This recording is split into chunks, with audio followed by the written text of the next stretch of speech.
परिषद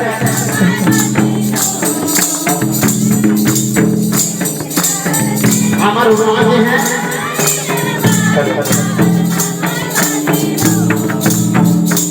साथ में हमारे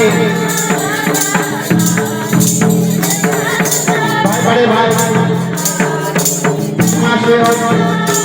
श्री वीरेंद्र खड़गपुर जी हैं और आज हम उनका स्वागत करते हुए स्थल जहाँ हम लोग पानी देते हैं वहाँ चले जाएंगे, वहाँ पानी का व्यवस्था कर देंगे। इन सभी भाइयों लोग पानी जरूर देंगे। कल्याण की टीम में वे माइक चलाएंगे, जो कल्याण की टीम है भरत कीजिए वो चले आएंगे, लेट नहीं करेंगे। कल्याण टीम से जो है तेरा नाम जो है तेरा नाम और मगे मनाने का जो मगे मनाने का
अभी अभी हमारे माननीय श्री वीरेंद्र भगत जी पधारे हैं, तो उनका भी हमारे पंडरा ग्रामवासियों से तहे दिल से हार्दिक अभिनंदन।